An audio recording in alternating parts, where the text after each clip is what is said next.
The video market has evolved, I think, quite a lot, and there's a lot of hype about multi-screen, and we talk a lot about multi-screen as if it's the end goal. And I think to us, that's very much just a small step on the journey.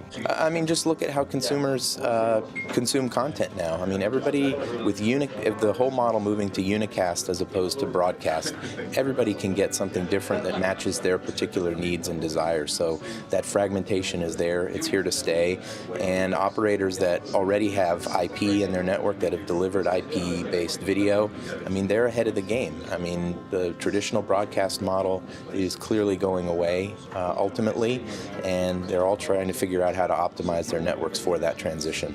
Additionally, I think user behavior is going to continue to change. Multi-screen will be completely acceptable and something that we do and we accept on a daily basis. Also, things like whole home DVR, cloud DVR, being able to access your recordings wherever, these will all be accepted, and that's going to have significant impacts not only in the network at large, but also within the home network environment as well. Since we've launched what I called before the replay TV feature, where people just don't have to watch live anymore. They can just come home, switch on their set-top box, and they miss the show, so they can go back an hour, 2 hours, 7 hours, whatever. And you know, so that generates a lot of unicast traffic, and it's kind of doubled our network traffic to what it was before. So we are investing heavily into extending our core network capacity. We have 300 or so broadcast channels. And probably we're going to end up with 600 by the time we're done in a couple of years with ethnic content and whatnot.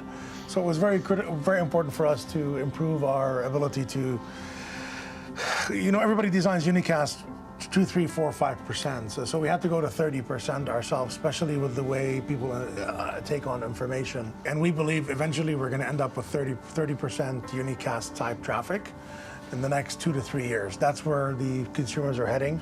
When we started meeting with Velocics, I think 4 years ago, yeah, like my issue was my own broadcast. Like, we need to bring our cost of broadcast and unicast down. So we went through massive bake-offs before we agreed on alcatel-lucent. We've increased headroom by 30 to 40% with a CDN.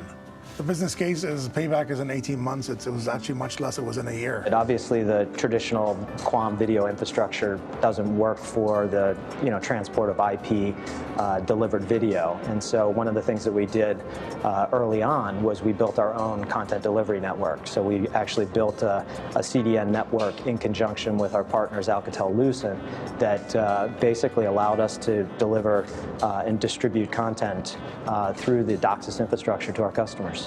What we've seen is, as we've increased the number of devices and increased the content, we've seen about a 300% increase in the consumption of these services as people are using them.